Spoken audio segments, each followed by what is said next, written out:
Hello students, JCERT के DG school में आपका स्वागत है। मैं राजीव रंजन। इस वीडियो में मैं आपके साथ हरित गृह प्रभाव या पौधा घर प्रभाव और विश्व तापन के बारे में चर्चा करूंगा।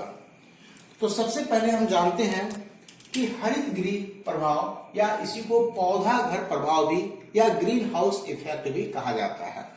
तो यह हरित गृह प्रभाव या पौधा घर प्रभाव क्या है? प्यारे बच्चों, हम जानते हैं कि सूर्य की ऊष्मा जो होती है, ये हमारा यदि सूर्य है तो सूर्य की ऊष्मा यह पृथ्वी तक आती है। सूर्य की ऊष्मा ये पृथ्वी तक आती है। सूर्य की ऊष्मा, ये सूर्य की ऊष्मा है या सूर्य से निकली हुई किरण है, ये हमारे पृथ्वी तक आती है। ये हमारी पृथ्वी हो गई। ये क्या हो गई? हमारी पृथ्वी हो गई। और ये सूर्य की किरणें जो है, सूर्य की किरणें यह पृथ्वी तक आती है। तो जब ये सूर्य की किरणें यह पृथ्वी तक आती है तो क्या होता है?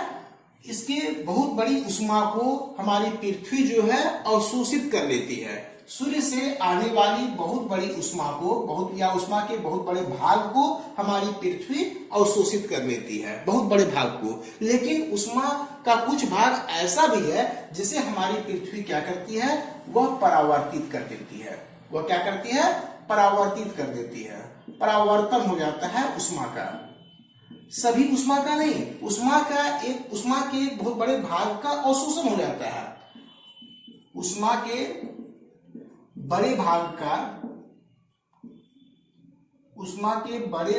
का पृथ्वी के द्वारा अवशोषण हो जाता है। क्या हो जाता है? अवशोषण हो जाता है।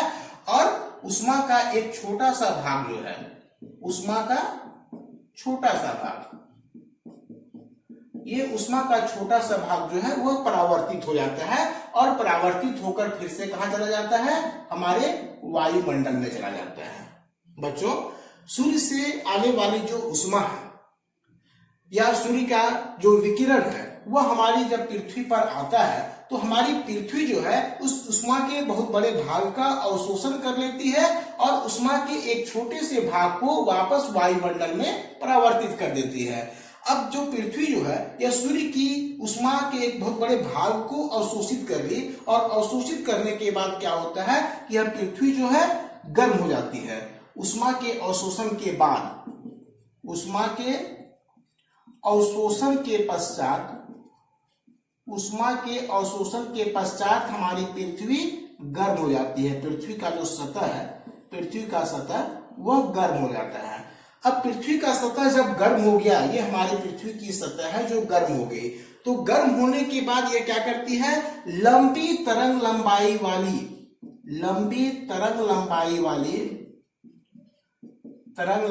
वाली अवरक्त किरणों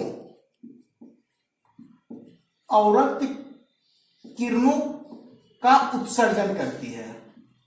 लंबी तरंग लंबाई वाली अवरक्त किरणों का उत्सर्जन करती है। और यह लंबी तरंग लंबाई वाली अवरक्त किरणें जो है यह वायुमंडल में ऊपर की ओर जाती है। वायुमंडल में किधर जाती है? ऊपर की ओर जाती है।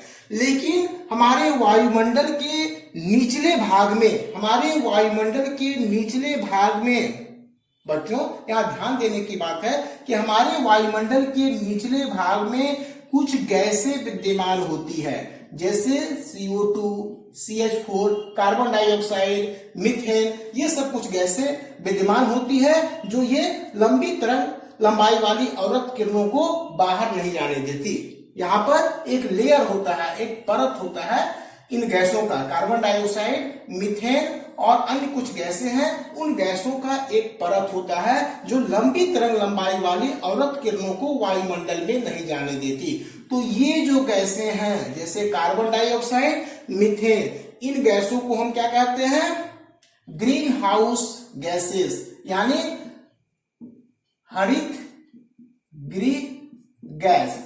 इन्हें हम हरित गृह गैस या इन्हें हम ग्रीन हाउस गैसेस भी कहते हैं। ये गैस जो है, ये ग्रीन हाउस गैस क्यों हम लोग कहते हैं कि ये गैसें जो है लंबी तरंग लंबाई वाले औरत किरणों को वायुमंडल से बाहर नहीं जाने देती। इस परत पर, इस पर जो वायुमंडल का जो नीचे का परत है, यहाँ पर इसे यह रोक देती है और रोककर पुनः इसे वह पृथ्वी पर भेज देती है। पुनः वह कहाँ भेज देती है? पृथ्वी पर परावर्तित कर देती है पुनः। और इसके कारण क्या होता है? पृथ्वी का तापमान लगातार बढ़ते चले जाता है। यही है हरित गृह प्रभाव, या इसी ही हम पौधाघर प्रभाव भी कहते हैं, या इसी को हम ग्रीन हाउस इफेक्ट भी कहते हैं। इसमें क्या होता है? सूर्य की जो उष्मा है या सूर्य की जो किरणें हैं वह पृथ्वी तक आती है। पृथ्वी इस उष्मा के, सौर ऊर्जा के बहुत बड़े भाग को पृथ्वी अवशोषित कर लेती है और कुछ भाग को वापस ये वायुमंडल में भेज देती है। वापस कहाँ भेज देती है? वायुमंडल में भेज देती है। लेकिन पृथ्वी जब उष्मा के एक बड़े भाग को अवशोषित करती है तब पृथ्वी का सतह जो है वह गर्म हो जाता है, और पृथ्वी का सतह जब गर्म हो जाता है तो यह लंबी तरंग लंबाई वाली औरक्त किरणों का उत्सर्जन करता है। जब ये लंबी तरंग लंबाई वाली औरत किरणों का उत्सर्जन होता है तो ये जो किरणें हैं, औरत किरणें, पुनः यह ऊपर की ओर जाती है। ये वायुमंडल से बाहर निकलना चाहती है, लेकिन वायुमंडल की निचली परतों में कार्बन डाइऑक्साइड, मीथेन या जलवाष्प जो है वह भी इस तरह की औरत किरणों को बाहर जाने से रोकता है। तो कार्बन डाइऑक्साइड, मीथेन या जलवाष्प ये जो है ये लंबी तरंग लंबाई वाली औरत किरणों को वायुमंडल से बाहर नहीं जाने देती और वापस पृथ्वी पर परावर्तित कर देती है, जिसके कारण पृथ्वी की सतह लगातार गर्म होते जाती है। और इसी घटना को हम हरित गृह प्रभाव कहते हैं। इसी घटना को हम क्या कहते हैं? हरित गृह प्रभाव, पौधाघर प्रभाव या ग्रीन हाउस इफेक्ट कहते हैं। और इस तरह से पृथ्वी की सतह का दिन प्रतिदिन गर्म होना, यानी पृथ्वी के सतह के तापमान में दिन प्रतिदिन बढ़ोतरी को हम विश्वतापन या इसी को हम ग्लोबल वार्मिंग कहते हैं। पृथ्वी की सतह का दिन प्रतिदिन गर्म होना, पृथ्वी की सतह का दिन प्रतिदिन गर्म होना, ये क्या है? यही है विश्वतापन या ग्लोबल वार्मिंग। इसे ही हम लोग विश्वतापन या ग्लोबल वार्मिंग कहते हैं। यह क्यों होता है? यह इसी हरित गृह प्रभाव के कारण होता है, और इसके कारण हमारी पृथ्वी की सतह जो है दिन प्रतिदिन गर्म होते जा रही है, जिस घटना को हम ग्लोबल वार्मिंग या विश्वतापन कहते हैं। तो इस तरह से हरित गृह प्रभाव और विश्वतापन के बारे में हमने जाना। यहाँ पर एक प्रश्न ये आ सकता है कि हरित गृह गैस कौन कौन से हैं, या ग्रीन हाउस गैसेस हम किसे कहते हैं? तो कार्बन डाइऑक्साइड है, मीथेन है, इसके अलावा जलवाष्प भी है। तो ये सब जो है ये हरित गृह गैस या ग्रीन हाउस गैसेस हैं, जो कि ग्लोबल वार्मिंग में, विश्वतापन में महत्वपूर्ण भूमिका निभाते हैं। अब ये जो है हरित गृह प्रभाव या विश्वतापन, इसके क्या फायदे हैं और क्या नुकसान है? हमारी पृथ्वी पर का जो वायुमंडल है, हमारी पृथ्वी का जो वायुमंडल है, इसमें कार्बन डाइऑक्साइड की मात्रा कितनी है? इसमें कार्बन डाइऑक्साइड की मात्रा बहुत ही कम है। कार्बन डाइऑक्साइड की मात्रा बहुत ही कम है। कितनी है? कार्बन डाइऑक्साइड जो है यहाँ पर लगभग 0.03% है। लगभग 0.03% कार्बन डाइऑक्साइड की मात्रा है। कितनी है? लगभग 0.03%।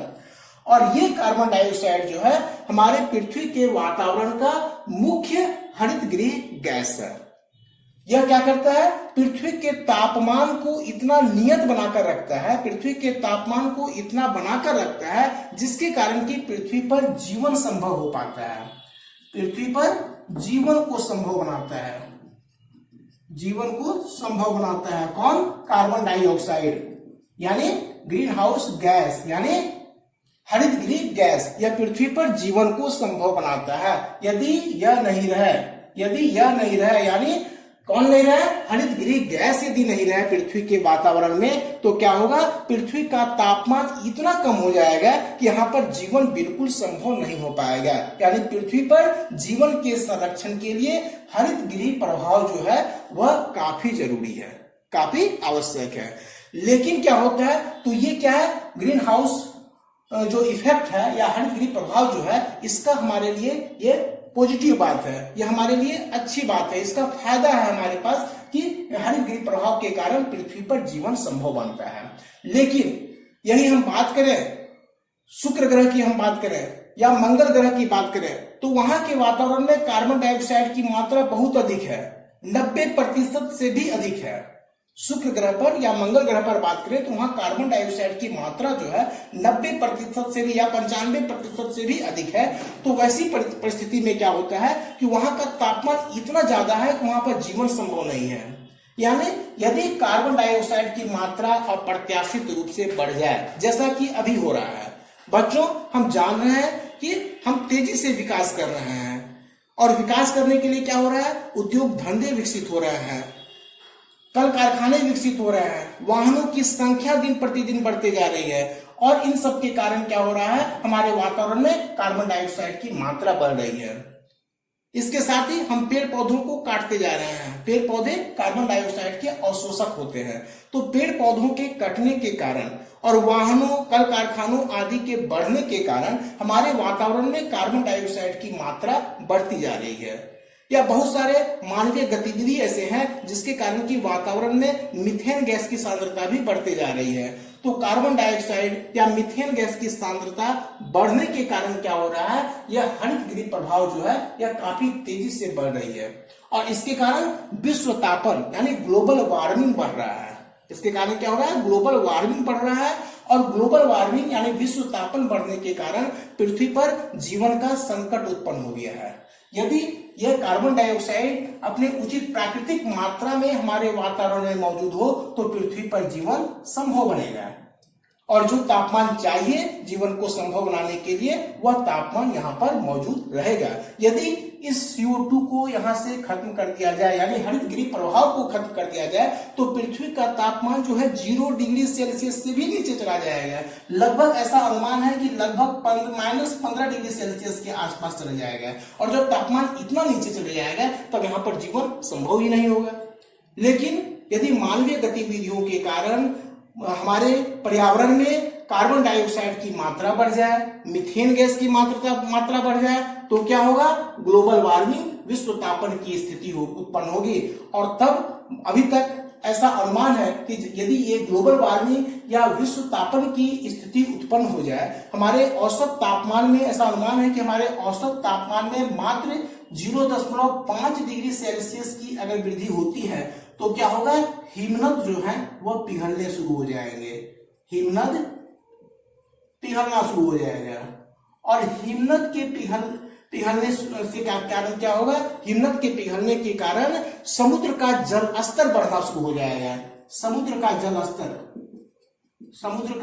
स्तर बढ़ेगा। समुद्र के जल स्तर के बढ़ने से क्या होगा, समुद्र के किनारे के जो इलाके हैं, समुद्र तटीय इलाके, समुद्र के किनारे के इलाके यानी समुद्र तटीय इलाके जो हैं वह जलमग्न हो जाएंगे। वह क्या हो जाएंगे, जलमग्न हो जाएंगे, और इन इलाकों का अस्तित्व जो है वह समाप्त हो जाएगा। मतलब हम कह सकते हैं हरित गृह प्रभाव के दुष्परिणाम क्या होंगे। अभी तक ऐसा अनुमान है कि विश्व तापन माने पृथ्वी के पर्यावरण का जो तापमान है वह यदि 0.5 डिग्री सेल्सियस बढ़ता है तो हिमनद पिघलना शुरू हो जाएंगे, समुद्र के जल स्तर में बढ़ोतरी शुरू हो जाएगी, और इसके कारण समुद्र तटीय इलाके जो हैं वह जलमग्न हो जाएंगे, यानी समुद्र तटीय इलाकों का जो अस्तित्व है वह समाप्त हो जाएगा। इसके अलावा बहुत सारे जीव ऐसे हैं जो कि इतने ज्यादा तापमान को बर्दाश्त नहीं कर पाएंगे, और यहाँ पर पृथ्वी पर क्या होगा कि वैसे जीवों का अस्तित्व जो है वह समाप्त हो जाएगा। तो इस तरह से हरित गृह प्रभाव के अच्छे प्रभाव भी है। अच्छे प्रभाव यह है कि इसके कारण पृथ्वी पर जीवन संभव बनता है। यदि यह घटना नहीं होगी तो पृथ्वी का तापमान जो है वह 0 डिग्री सेल्सियस से भी नीचे -15 डिग्री सेल्सियस तक चला जाएगा, और वैसी स्थिति में क्या होगा, बहुत सारे जीवों का अस्तित्व जो है वह समाप्त हो जाएगा। लेकिन यदि बहुत हरित गृह गैसों की मात्रा यदि हमारे वातावरण में बढ़ जाए, कार्बन डाइऑक्साइड की, मीथेन की मात्रा बढ़ जाए, और विश्व तापन गंभीर रूप से बढ़ने लगे, पृथ्वी का जो तापमान है वह गंभीर रूप से बढ़ने लगे, तो हिमनद पिघलने शुरू हो जाएंगे, समुद्र के जल स्तर में बढ़ोतरी होगी और समुद्र तटीय इलाके जो है जलमग्न हो जाएंगे और तापमान में वृद्धि होने के कारण क्या होगा, जीवों का अस्तित्व जो है वह समाप्त होने लगेगा। तो इस तरह से हरित गृह प्रभाव हमारे लिए फायदेमंद भी है और हरित गृह प्रभाव हमारे लिए नुकसानदायक भी है। तो इस तरह से हमने आज हरित गृह प्रभाव, विश्व तापन, इसके अच्छे प्रभाव और इसके दुष्प्रभाव, इन सभी के बारे में हमने चर्चा की। अब पुनः हम अगली वीडियो में मिलेंगे और तब तक के लिए धन्यवाद।